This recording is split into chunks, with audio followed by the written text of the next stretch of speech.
And given the demographics that have rendered whiteness normative are no longer operative, the time has come to re-examine a pathology long acknowledged by professionals but obstructed from official diagnosis by centuries of national hegemony. See Sulloway and Dunbar, Appendix 3. Building on the work of Sulloway and Dunbar, whose groundbreaking correlations between prejudice and mental illness have set the stage for a broad re-examination of professional terminology, there has been renewed interest in the clinical studies related to the pathology of whiteness. Indeed, there is much ground to cover and myriad nuances to explore. This paper seeks to revise two specific diagnoses. The authors have identified a sizable cohort of patients who exhibit characteristics indicative of dissociative fugue and psychogenic amnesia, see Appendix 3. While a broad range of traumas are associated with these diagnoses, the authors have established that this cohort's dissociative symptoms stem from a singular causal origin, a confrontation with one's own whiteness. Early studies suggest the primary catalyst for this distinct type of dissociation is rooted in feelings of guilt and overwhelming responsibility for prejudice, be it mild or extreme, systemic or personal, active participation, or passive complicity, resulting in a spectrum of responses from denial to delusion. Symptoms include verbal denial, memory loss, and in the most extreme cases, identity reinvention.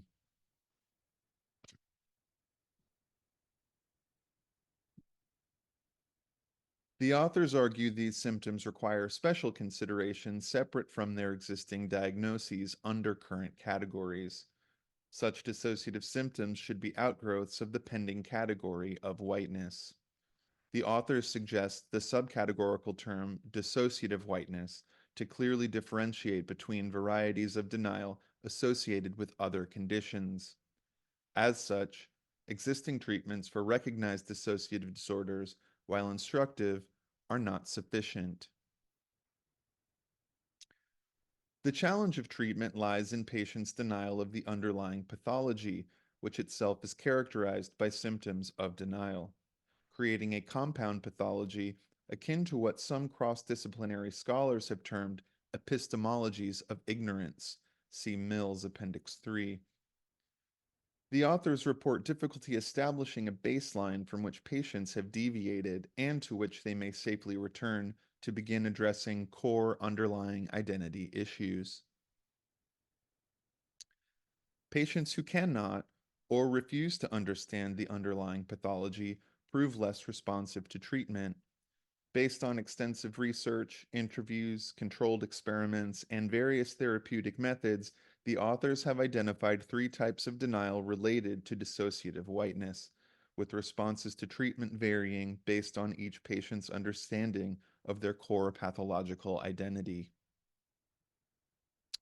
1. Enlightened denial. Memory loss tends to be temporary and brief. Patients exhibit firm, if uneasy, understanding of core identity. Condition is often triggered by ambush, see Yancey Appendix 3, traditional talk therapy sufficient for treatment. 2. Compound denial, sustained memory loss. Fugue state is common and prolonged.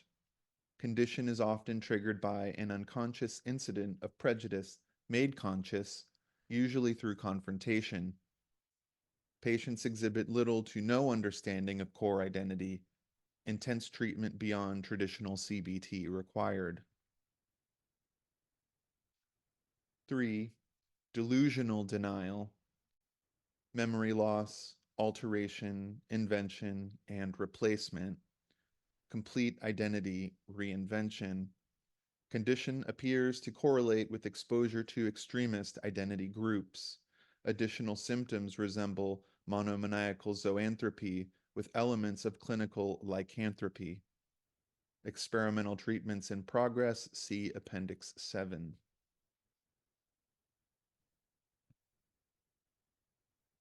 In dealing with patients of varying dissociative severity, the authors found it necessary to locate a baseline for white identity, as understood by, to quote Baldwin, the people who think they are white. The following surveys were conducted nationally by video call across over 1,000 households among participants who identified as white on the most recent census.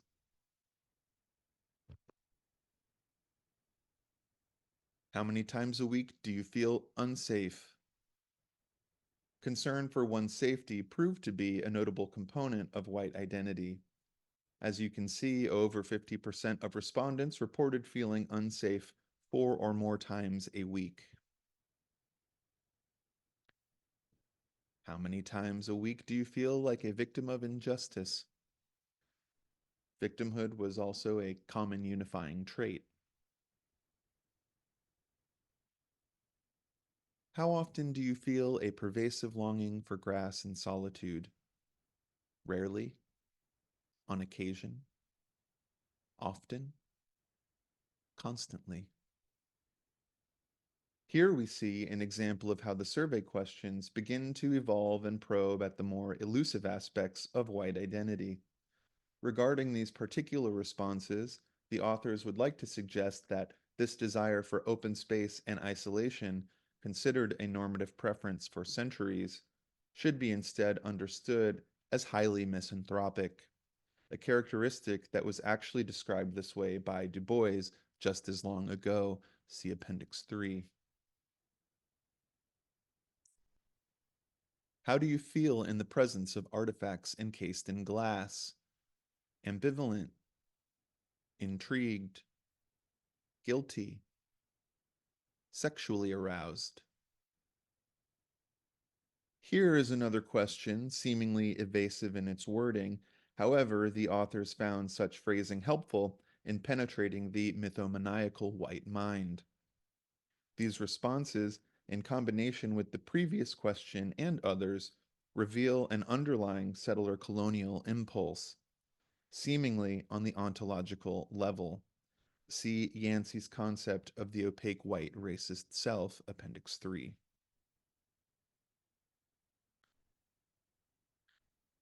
In addition to traditional questions, the authors asked participants to respond to a series of images with a single word of their choosing. This approach proved particularly enlightening. Despite the large and diverse national cohort, the words participants associated with each image were frighteningly similar. When shown this image, respondents' replies were as follows: nostalgic, anxious, evidence. Across the entire cohort, these were in fact the only 3 variations in response the authors received. Guilt, guilty, sorry, wrong, caught.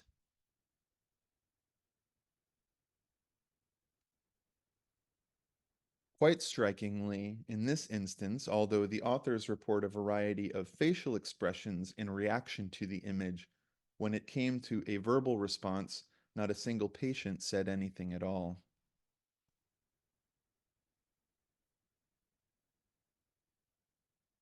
Cozy, safe, solid, solitary, solidarity, necessary.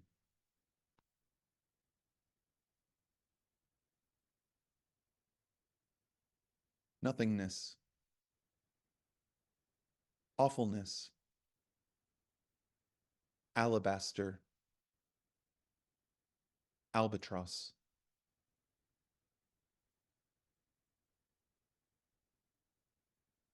Questions?